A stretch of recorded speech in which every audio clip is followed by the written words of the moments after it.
et bienvenue dans ce nouvel épisode de Dans la tête des hommes. Je m'appelle Arwa Barkala et dans cet épisode, nous allons débattre du documentaire audio que vous venez d'écouter sur l'homophobie au Sénégal. Et nous allons aborder aujourd'hui la question de la LGBT-phobie en Afrique et en Europe. Pour ce faire, je reçois Maram Kam, vous êtes franco-sénégalaise, présidente du centre LGBTQI+, de Paris, et vous êtes aussi membre du conseil d'administration de la communauté lesbienne d'Europe et d'Asie centrale. Bonjour Maram. Bonjour et merci pour cette invitation. Et notre deuxième invité est Mohamed Bougar Sarr. Vous avez grandi à Diourbel au Sénégal. Vous résidez actuellement en France et vous êtes auteur de plusieurs romans, lauréat du prix Stéphane Hessel pour votre nouvelle Lacal en 2014, puis du prix Amadou Kourouma et du Grand Prix du roman Métis en 2015. Vous êtes l'auteur d'un roman publié en 2018 qui s'appelle De purs hommes et qui raconte le regard porté par la société sénégalaise sur l'homosexualité. Bonjour Bougar Sarr. Bonjour Arwa et bonjour Maram, bonjour à toutes et à tous. Quant à moi, Arwa Barkala, je vais tâcher aussi d'enrichir ce podcast de ma propre expérience puisque j'ai moi-même vécu près de 4 ans au Sénégal et y ai travaillé en tant que correspondante et reporter pour la BBC. Si vous n'avez pas eu l'occasion d'écouter nos précédents épisodes sur les Gorjigen ou l'homophobie au Sénégal, je vous invite à le faire afin de mieux apprécier cette première partie d'interview et vous rendre sur le site internet fr.euronews.com/programme/dans la tête des hommes.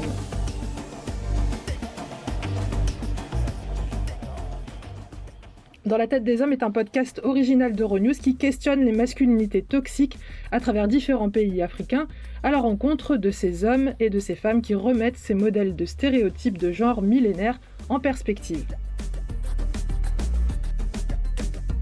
Alors dans la première partie de cette émission, nous allons aborder le fait homosexuel au Sénégal pour des raisons éditoriales et étant donné le thème de notre podcast, nous avons décidé de nous limiter aux hommes gays au Sénégal. Nous aborderons les autres formes d'oppression et notamment la lesbophobie avec nos invités. Bienvenue à vous.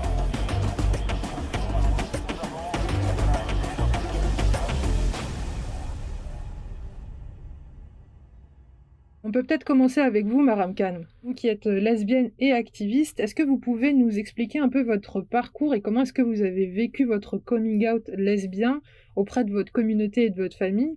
Et est-ce qu'on vous a jamais dit des remarques lesbophobes et comment est-ce que vous réagissez à cela? C'est vrai que le mot gorjigen s'applique plutôt pour les hommes prétendus gays. Je ne connais pas le mot en wolof pour les femmes lesbiennes. Je ne sais même pas s'il existe. Et c'est ça en fait, je vais revenir dessus, ça marque vraiment l'invisibilité des femmes lesbiennes, comme si ce n'était pas possible que des femmes aiment d'autres femmes. Moi, comme je disais, j'ai vécu au Sénégal les 17 premières années de ma vie. Je suis née en 1987. Ça va avoir du sens sur ce que je vais dire par la suite. Donc dans une famille avec des parents professeurs et on était trois. On est 3 enfants, donc j'ai 2 frères et je suis la seule fille.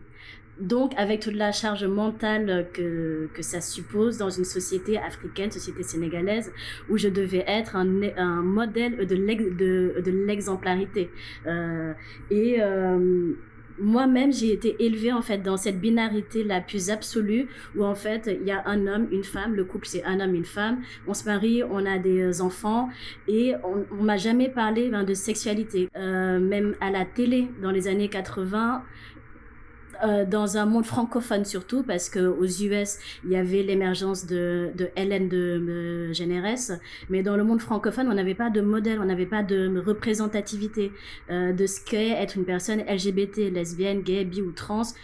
Zéro modèle et moi le mot lesbien je le découvre à 13 ans parce que c'est l'époque où les ordinateurs arrivent, donc ça ne me rajeunit pas du tout et en fait je vais au cybercafé pour aller sur des chats de manière très innocente. Je commence à chatter avec une jeune fille qui vit en France et qui me dit que elle c'est une lesbienne, donc je commence à m'interroger et je prends un peu peur parce que je ne comprends pas ce que c'est. Je me dis mais de quoi elle me parle, c'est une lesbienne donc elle me dit oui, moi je n'aime que les filles.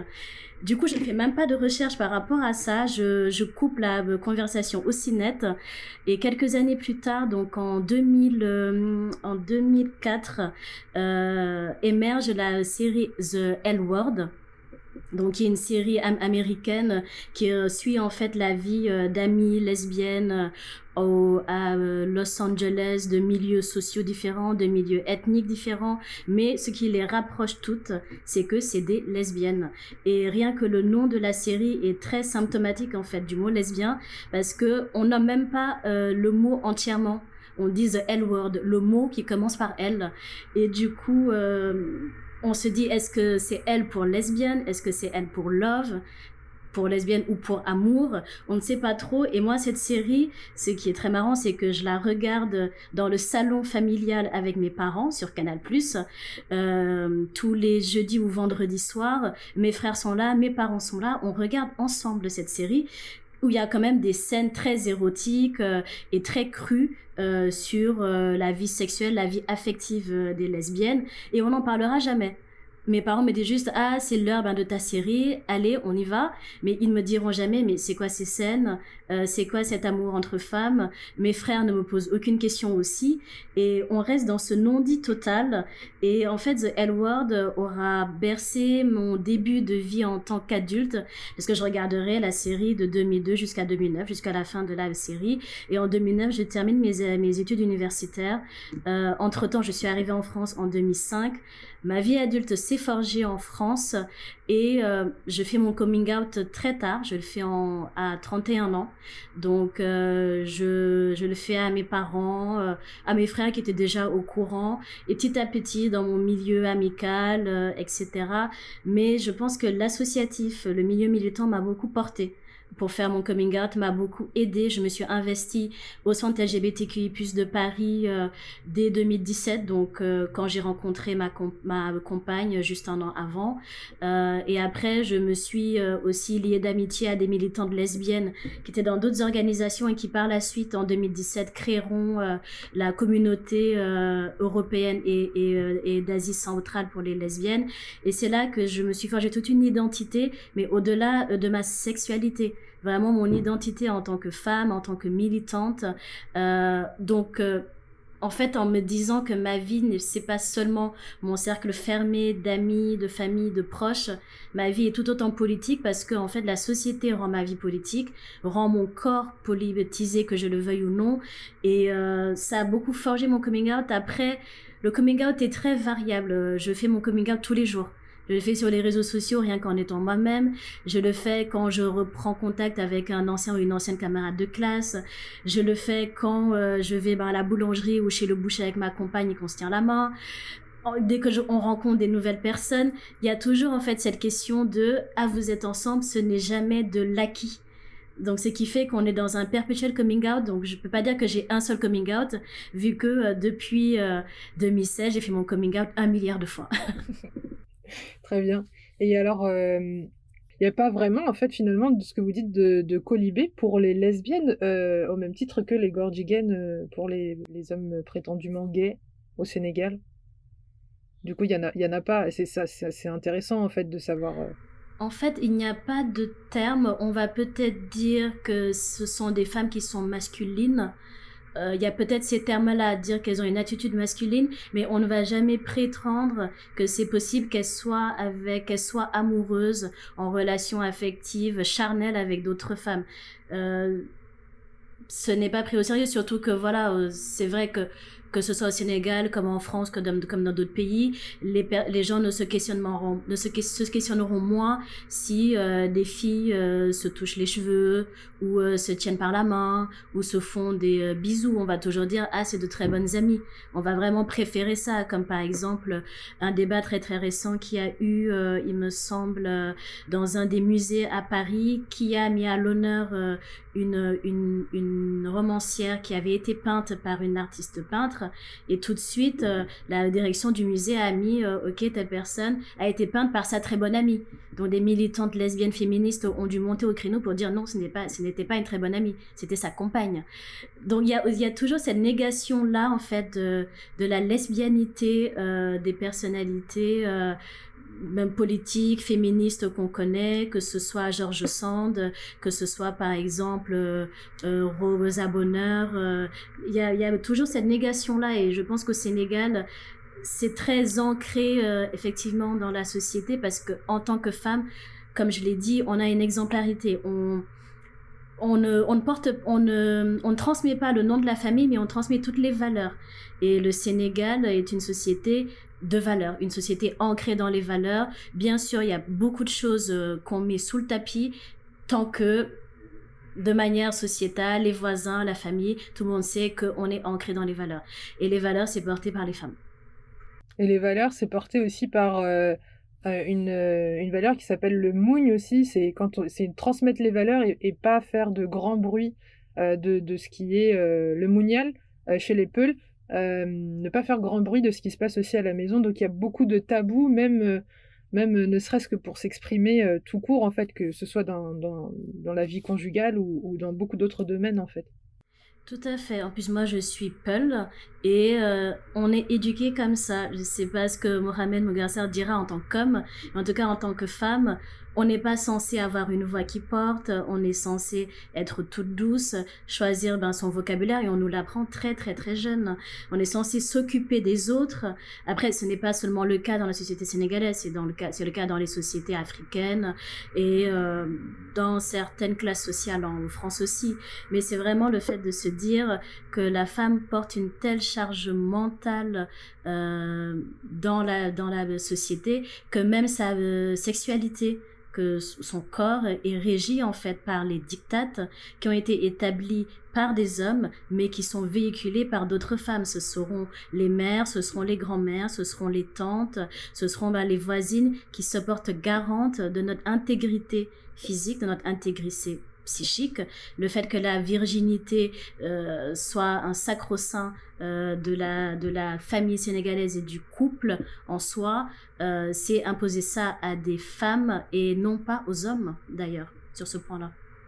Alors justement, du point de vue de la société, en fait, je vais me tourner vers vous, Mohamed Bougarsar. En fait, dans votre roman de Purs Hommes, vous vous êtes documenté. Enfin, l'histoire raconte tout d'abord une vidéo virale qui part sur Internet et où on assiste à l'excavation d'un homme dans un cimetière accusé à titre posthume d'être un Gordigan, une personne homosexuelle donc, et le personnage principal qui s'appelle Ndenengay est professeur de lettres et il développe une obsession pour cette vidéo, pour cet événement, et il se pose beaucoup de questions, notamment sur la société sénégalaise, son hypocrisie, comme il l'a décrit.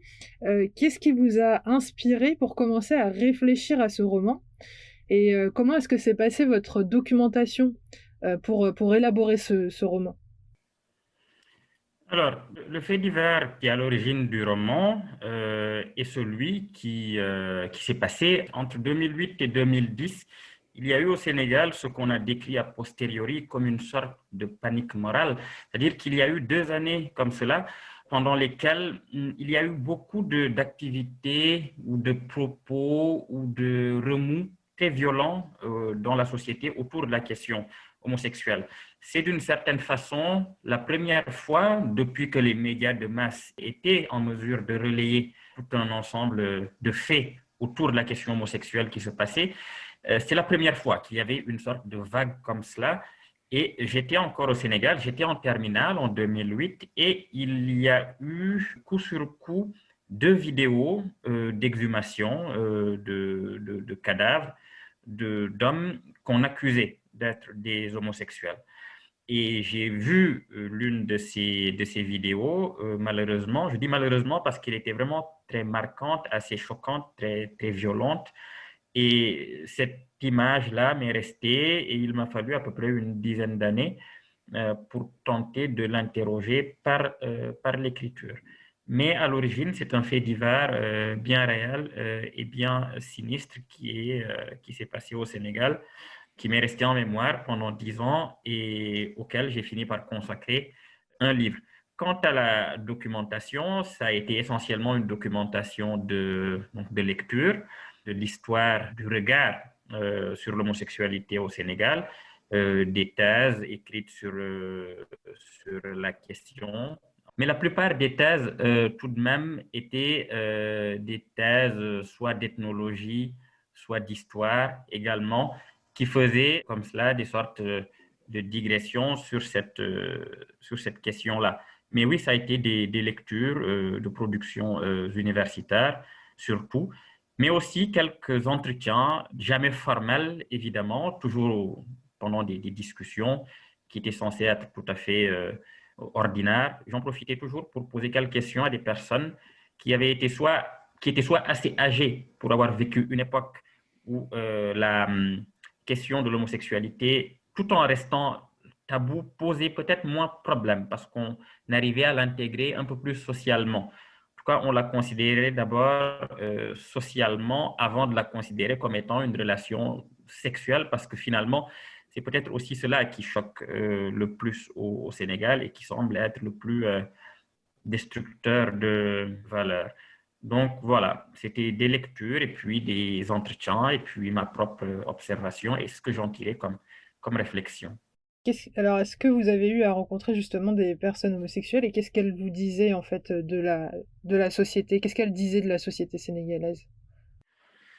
J'en ai rencontré après la publication du roman, une fois qu'il avait été vraiment lancé et lu, il m'est arrivé d'en rencontrer. Et en réalité, les personnes homosexuelles que j'ai rencontrées me disaient toujours qu'elles étaient assez, tout en étant toujours très inquiètes, tout en étant toujours très angoissées par le fait de vivre leur homosexualité au Sénégal de façon clandestine, évidemment, parce qu'au Sénégal, c'est quasiment impossible de le vivre au grand jour. Elles étaient tout de même aussi un tout petit peu soulagées qu'il y ait un livre qui s'intéresse à cette question-là au Sénégal. En tout cas, à la façon dont la société regarde les personnes homosexuelles. Donc, il y avait un sentiment d'angoisse qui persistait, mais un sentiment, je ne dirais pas d'espoir, parce que je ne pense pas du tout que mon livre incarne un espoir. Mais elle disait au moins que cette question-là commençait à être un tout petit peu abordée et que le débat peut-être s'ouvrirait un jour. Alors justement, en parlant de débat, comment votre livre a été reçu au Sénégal et comment il a été reçu en France? Quand on écrit en venant du Sénégal, en étant sénégalais, un roman sur cette question, il faut s'attendre, je crois, à deux écueils. Le premier écueil, c'est que le livre soit reçu assez mal au Sénégal d'abord. Et le deuxième écueil, je dis écueil, c'est qu'il soit reçu bien en France.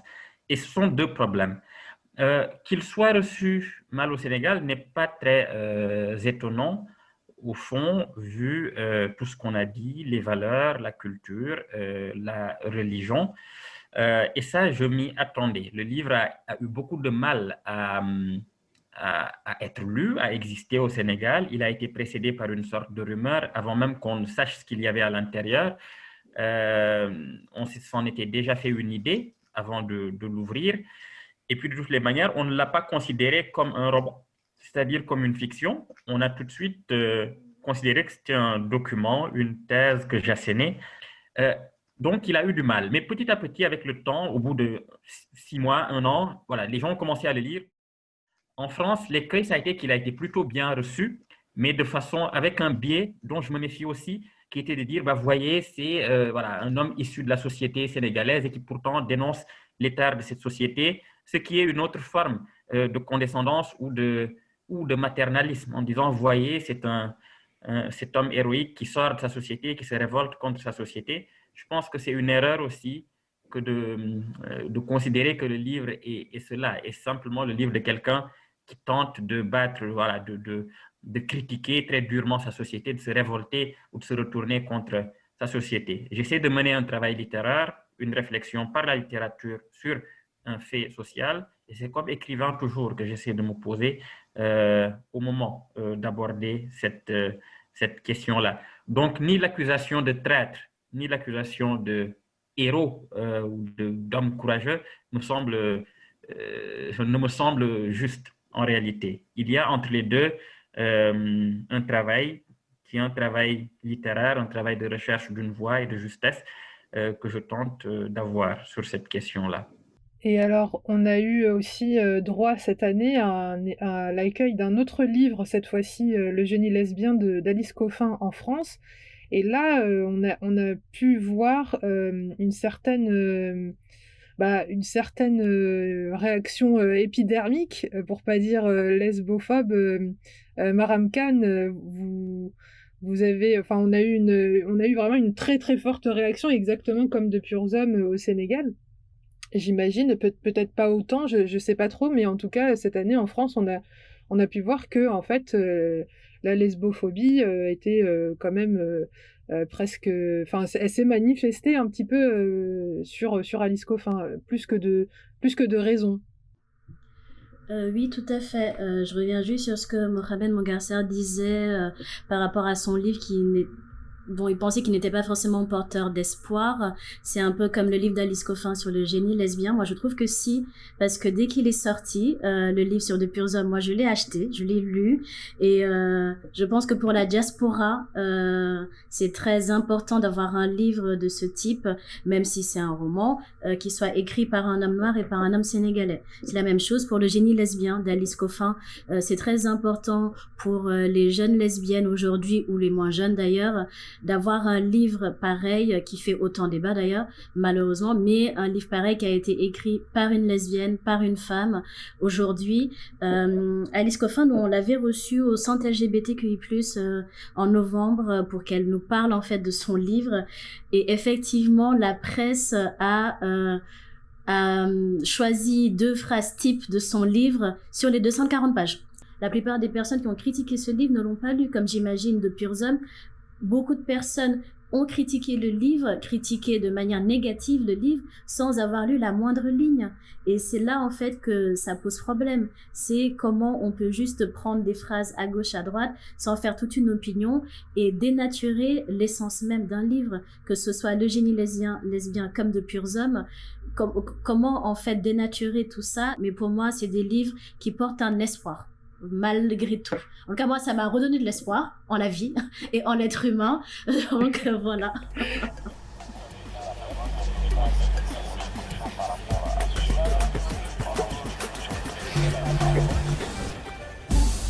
Ainsi s'achève cet épisode de Dans la tête des hommes. Ce podcast est disponible avec d'autres invités en anglais et ça s'appelle Cry Like a Boy. Si vous découvrez notre série de podcasts, allez donc écouter nos épisodes précédents sur les Abatangamucho au Burundi ou des hommes qui se lèvent contre les violences conjugales. Rendez-vous sur notre site internet pour plus de contenu. Moi, c'est Arwa Barkala, Marta Rodriguez Martinez, Naira Davlachian, Lilo Montalto Monella et moi-même avons produit cet épisode depuis Lyon en France, Laurie Martinez à Paris et Clitia Salah à Londres au Royaume-Uni. Design et production des studios Ochenta, le thème musical est de Gabriel Dalmasso, un remerciement à Natalia Hausner pour la programmation musicale de cet épisode, notre rédacteur en chef est Yassir Khan. Pour plus d'informations, rendez-vous sur euronews.com/dans la tête des hommes, suivez-nous sur Twitter @euronews_fr et euronews.tv sur Instagram. Vous pouvez nous faire part de votre expérience et de votre vision de ce que c'est que d'être un homme aujourd'hui en utilisant le hashtag Dans la tête des hommes.